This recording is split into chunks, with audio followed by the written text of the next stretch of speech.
Olá, hoje a gente vai mergulhar num caso que, olha, tá mudando as regras do jogo sobre provas nesse nosso mundo cada vez mais digital. É uma história que mistura justiça, tecnologia e a importância, assim, crucial de seguir os procedimentos corretos. E o palco de tudo isso é aqui, ó, o Superior Tribunal de Justiça, o STJ. A decisão que saiu de lá não afeta só o destino de uma pessoa, não.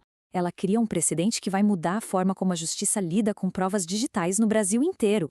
E o que estava em jogo? Bom, não era pouca coisa. Uma sentença de prisão de mais de uma década, 11 anos e 8 meses. É um tempo de vida enorme.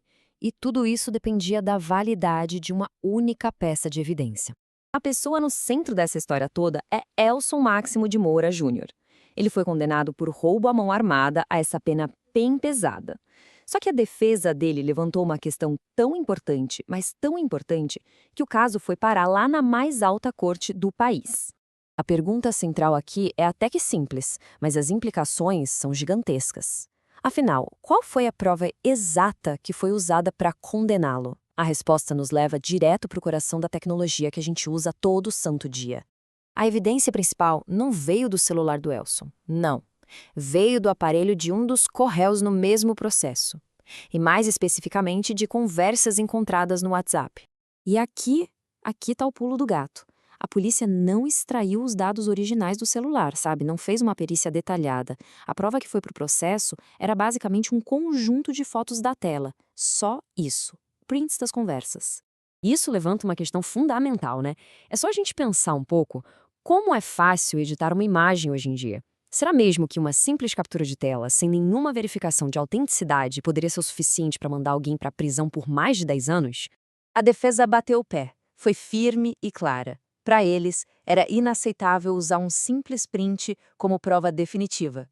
O argumento era de que esse tipo de evidência simplesmente não era confiável o bastante para um processo criminal. E todo o argumento dele se baseava num conceito jurídico que é vital, ainda mais na era digital, a chamada cadeia de custódia. Vamos entender o que isso significa. De forma bem simples, a cadeia de custódia é tipo o histórico de vida de uma prova. Ela documenta cada passo, desde o segundo em que a prova é coletada até ser apresentada no tribunal. É isso que garante que nada foi alterado ou, sei lá, contaminado no caminho. E aqui está o ponto crucial que foi destacado pelo próprio STJ. Diferente de uma prova física, uma prova digital pode ser modificada de um jeito que é quase impossível de perceber a olho nu. Um bit que muda, muda tudo. Por isso, o rigor tem que ser muito, mas muito maior. Para garantir essa confiança toda, a perícia digital se apoia em 4 pilares. Primeiro, a auditabilidade. Todo o processo tem que poder ser verificado. Segundo, a repetibilidade. Se a gente refizer os mesmos passos, tem que dar sempre o mesmo resultado. Terceiro, a reprodutibilidade. Mesmo que se use métodos diferentes, o resultado tem que ser o mesmo. E por último, a justificabilidade. As técnicas usadas precisam ser reconhecidas e defensáveis. Certo. Então, como é que se garante que um arquivo digital hoje é exatamente o mesmo que foi coletado lá atrás sem nenhuma alteraçãozinha? A resposta está numa ferramenta tecnológica muito poderosa que virou o centro desse debate todo, o tal do algoritmo de hash. Pensa no hash como se fosse o DNA ou a impressão digital de um arquivo. É um código único que o computador gera a partir do conteúdo daquele arquivo. Se mudar um único pixel numa imagem ou uma vírgula num texto, o código hash muda inteirinho. É a forma mais segura que existe para verificar a integridade de um dado digital. E aqui estava a grande briga. O Tribunal de Primeira Instância entendeu que o hash era só um reforço, sabe? Um detalhe extra.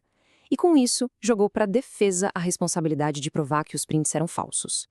Já a defesa argumentou o contrário. Quem tem que provar que a evidência verdadeira é o Estado, que está acusando. E o hash é a ferramenta essencial para isso. Com esses dois argumentos totalmente opostos, o caso subiu para o STJ. E a decisão que eles tomaram não foi só sobre esse caso específico, mas sim sobre o futuro da justiça na era da informação. E a decisão do STJ foi, assim, categórica. Essa citação resume tudo. O tribunal inverteu a lógica da instância inferior. Não é a defesa que tem que provar que a prova é falsa. É o Estado que tem o dever de provar que ela é autêntica. É uma mudança de responsabilidade fundamental. E para reforçar ainda mais a decisão, o tribunal citou o jurista Gustavo Padaró, que é uma grande autoridade no assunto. O recado é bem claro. Se o processo não for documentado direitinho, Com uma cadeia de custódia intacta, a prova simplesmente não pode ser considerada válida. Fim de papo. O resultado final, portanto, foi esse, direto e reto. As provas que vieram do celular do ocorreu, do jeito que foram apresentadas, ou seja, só como capturas de telas, sem cadeia de custódia e sem verificação de integridade, foram consideradas inadmissíveis. Ok, então a prova foi anulada. Mas o que isso realmente significa para o sistema de justiça como um todo? E para todos nós? Vamos dar uma olhada nas implicações mais amplas disso tudo. É bem importante entender os próximos passos. O Elson não foi absolvido automaticamente. O que a decisão significa é que aquelas capturas de tela foram para o lixo. O caso agora volta para o juiz original e a promotoria vai ter que tentar provar a culpa dele usando só as outras provas, as que foram coletadas de forma legal e válida. Então, a grande lição que fica é essa. A decisão reforça que no mundo digital não adianta só ter a informação.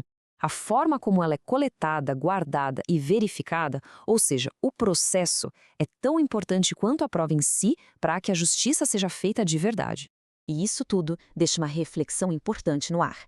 Nossas conversas, nossas fotos, a nossa vida, tá tudo cada vez mais registrado em formato digital. Esse caso faz a gente parar para pensar. Como podemos garantir que essa nossa pegada digital gigantesca ajude a proteger os inocentes e a punir os culpados, transformando a tecnologia numa ferramenta para a justiça e não o contrário?